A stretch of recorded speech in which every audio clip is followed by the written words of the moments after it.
Hello students, पिछली class में हमने पी ब्लॉक एलिमेंट्स के संबंध में अध्ययन किया था। अब इस क्लास में हम वर्ग 15 से लेकर 18 तक के जो वर्ग हैं उनसे संबंधित कारण बताओ के प्रश्नों का अध्ययन करेंगे, क्योंकि वर्ग 13 तथा वर्ग 14 का अध्ययन हम क्लास 11th में कर चुके हैं। देखिए आप, वर्ग 15 के तत्व हैं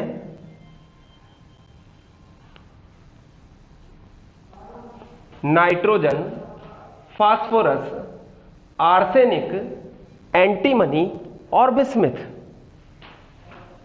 इनसे संबंधित पहला कारण बताओ का प्रश्न बन रहा है नाइट्रोजन व ऑक्सीजन में से प्रथम आयनन विभव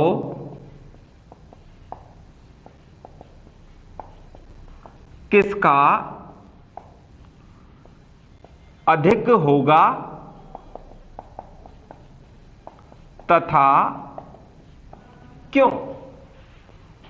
जब हम किसी आवर्त में बाईं से दाईं तरफ जाते हैं तो सामान्य नियम के अनुसार बाईं से दाईं तरफ जाने पर आयनन विभव का मान बढ़ता है। अब यहां प्रश्न है कि नाइट्रोजन और ऑक्सीजन में से फर्स्ट आयोनाइजेशन एनर्जी की वैल्यू किसकी हाई होगी। नाइट्रोजन का इलेक्ट्रॉनिक विन्यास है 1s2 2s2 2p3 और ऑक्सीजन का इलेक्ट्रॉनिक विन्यास है 1s2 2s2 2p4। अगर हम आवर्त की बात करें तो ऑक्सीजन नाइट्रोजन के बाद आता है, यानी कि ऑक्सीजन का प्रथम आयनन विभव नाइट्रोजन से अधिक होना चाहिए, लेकिन नाइट्रोजन में अर्धपूरित इलेक्ट्रॉनिक विन्यास है। अर्धपूरित विन्यास होने के कारण यह इन पी कक्षकों में से इलेक्ट्रॉनों के निकाले जाने का विरोध करता है।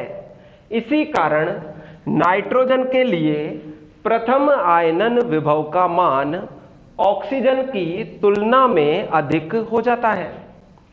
ऑक्सीजन अगर एक इलेक्ट्रॉन देगा तो उसके बाद ये अर्धपूरित विन्यास को प्राप्त कर लेगा। इसी कारण ऑक्सीजन में से शीघ्रता से एक इलेक्ट्रॉन निकल जाता है।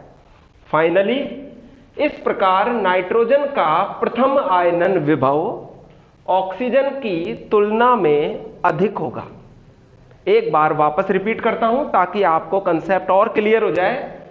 नाइट्रोजन और ऑक्सीजन में से प्रथम आयनन विभव फर्स्ट आयोनाइजेशन एनर्जी किसकी हाई होगी। आंसर नाइट्रोजन की अधिक होगी, कारण नाइट्रोजन का अर्धपूरित इलेक्ट्रॉनिक विन्यास होता है।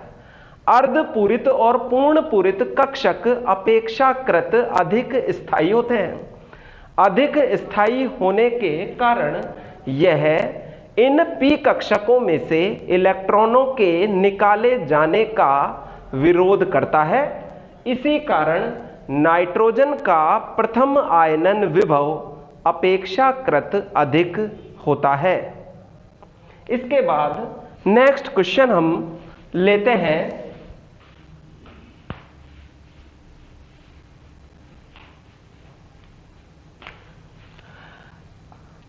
नाइट्रोजन एक गैस है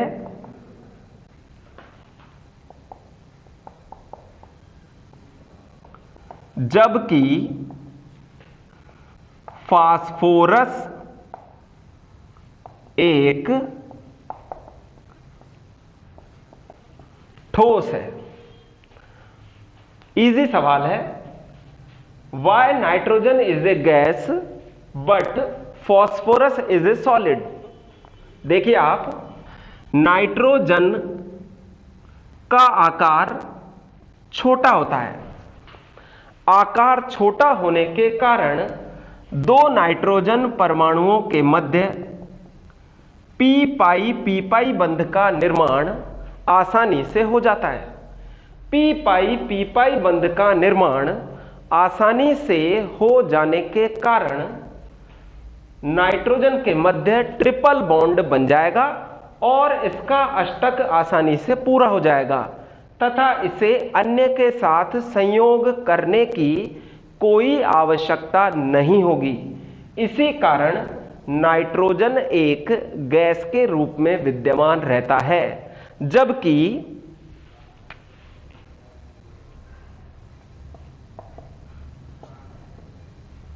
फास्फोरस परमाणु का आकार अपेक्षाकृत बड़ा होता है।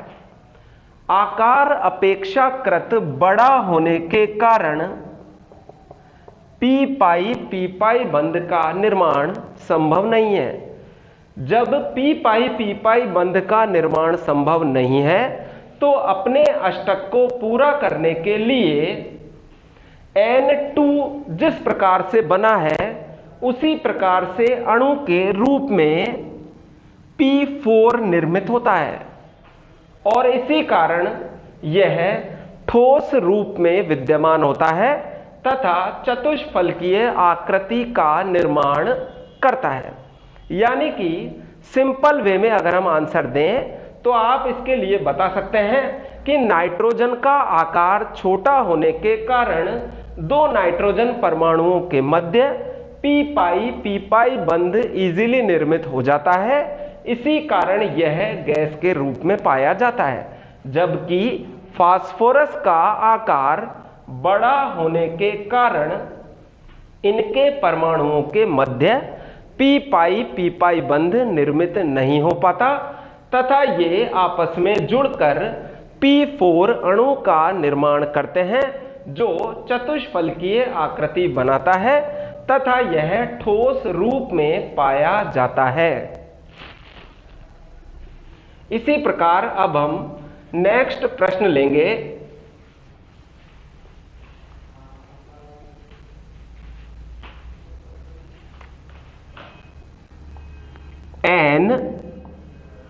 NCH3 का होल थ्राइज तथा NSiH3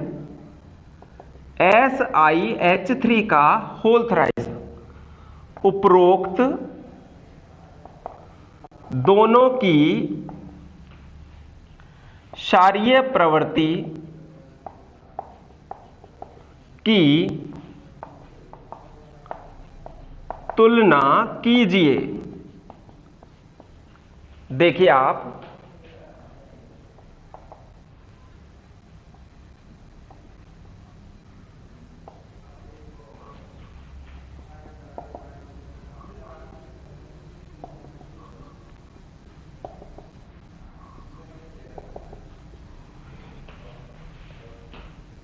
केंद्रीय परमाणु नाइट्रोजन है जिस पर 3 मैथिल समूह जुड़े हुए हैं।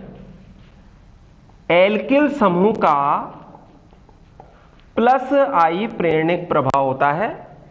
+I प्रेरणिक प्रभाव से तात्पर्य है इलेक्ट्रॉनों को धक्का देना। इस कारण क्षारीय प्रवृत्ति के मान में वृद्धि होती है। क्षारीय प्रवृत्ति का मान बढ़ने के कारण NCH3 का होल थ्राइज एक लुईस क्षार के रूप में कार्य करता है। संकरण की यदि हम बात करें तो 3 सिग्मा बंध और एक लोन पेयर प्रेजेंट है। इस प्रकार संकरण का प्रकार sp3 हो जाता है तथा आकृति त्रिकोणीय पिरामिडीय होती है। इसी प्रकार NSiH3 का होल थ्राइज में सिलिकॉन परमाणु के ऊपर रिक्त डी कक्षक उपस्थित होते हैं।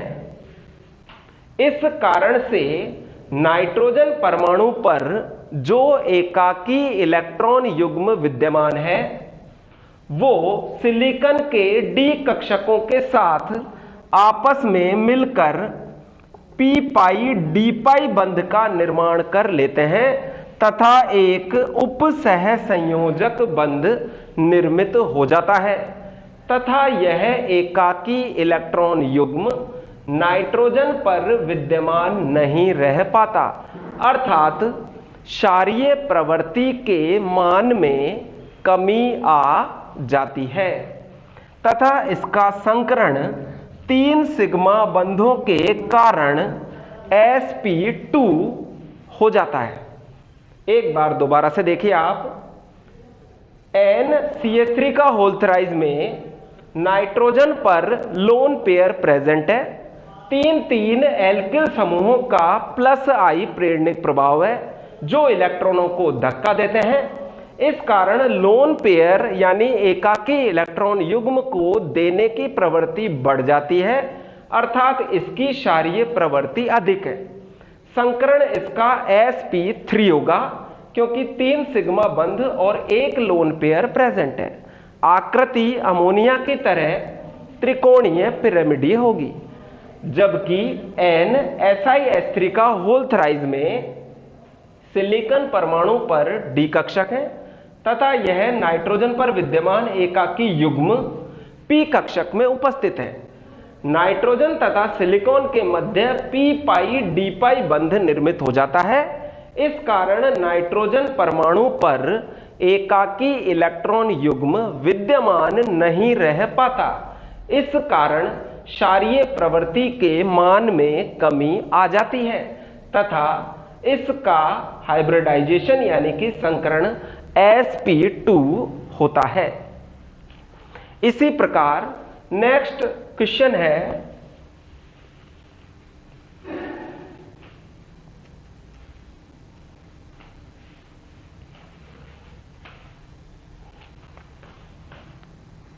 NH3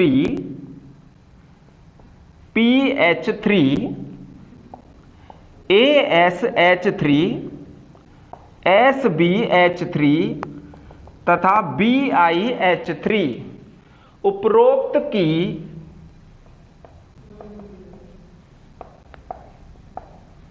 क्षारीय प्रवृत्ति की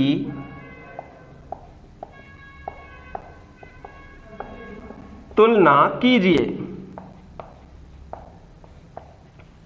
देखिए आप, नाइट्रोजन पर लोन पेयर प्रेजेंट है, इसी प्रकार की आकृति इन सभी में निर्मित होगी।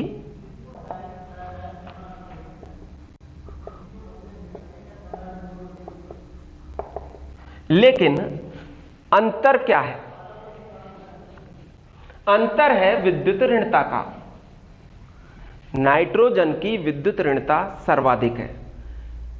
फास्फोरस पर विद्युत ऋणता का मान घट गया है, As पर और घट जाएगा, Sb पर और कम होगा और Bi पर इसका मान और कम हो जाएगा। नाइट्रोजन की विद्युत ऋणता अधिक होने के कारण लोन पेयर उसके कंट्रोल में रहता है। इस कारण ये किसी अन्य के साथ आसानी से उपसह संयोजक बंध यानी कोऑर्डिनेट बॉन्ड का निर्माण कर सकता है तथा अमोनिया एक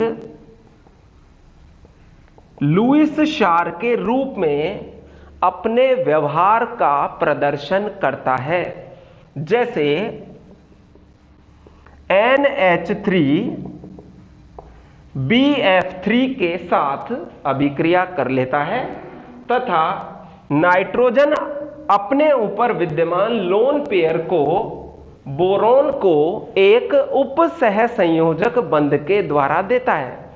इसमें अमोनिया लुईस क्षार के रूप में तथा BF3 लुईस अम्ल के रूप में कार्य करता है।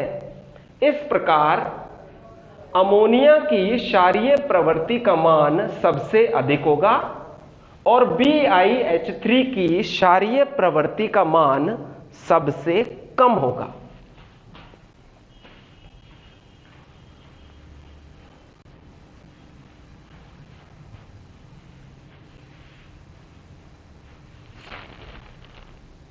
इसी प्रकार एक अन्य प्रश्न, NO2 आसानी से द्विलक डाइमर के रूप में परिवर्तित हो जाता है।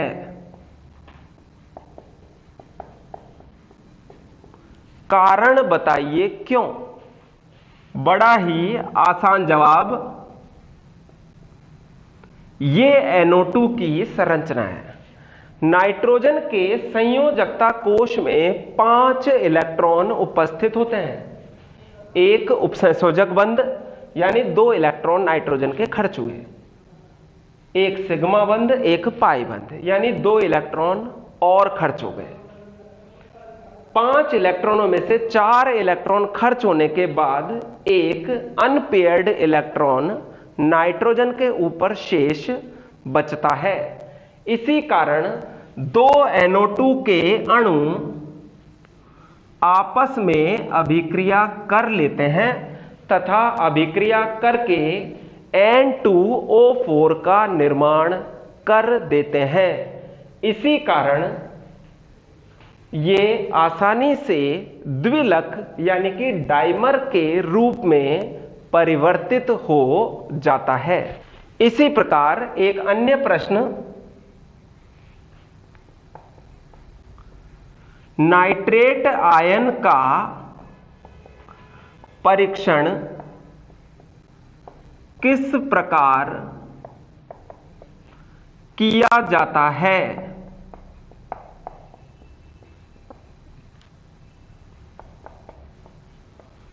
देखिए आप, नाइट्रेट आयन का परीक्षण ब्राउन रिंग टेस्ट,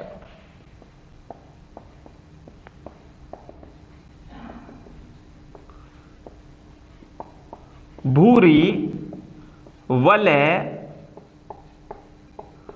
परीक्षण द्वारा किया जाता है। इसके परीक्षण के लिए सर्वप्रथम इसके आयन वाले विलयन में हम FeSO4 मिलाते हैं तथा उसके बाद परख नली की दीवार के सहारे हम H2SO4 डालते हैं। इन दोनों विलयनों के मिलने के स्थान पर एक ब्राउन कलर की रिंग या छल्ले का निर्माण होता है। इसी कारण इस परीक्षण को ब्राउन रिंग टेस्ट या भूरी वलय परीक्षण के नाम से जाना जाता है। एक अन्य प्रश्न जो इसमें बनता है, ये प्रश्न, FeH2O5NO स्क्वायर ब्रैकेट +2। प्रश्न ये बनते हैं कि जो ब्राउन रिंग टेस्ट है उसमें जो ब्राउन रिंग बनती है वो किस कंपाउंड के फॉर्मेशन के कारण बनती है? ये कंपाउंड। दूसरा प्रश्न बनेगा कि ब्राउन रिंग टेस्ट में जो ब्राउन रिंग बनी है उसमें जो कंपाउंड है उसमें Fe की ऑक्सीडेशन स्टेट कौन सी होती है? +2।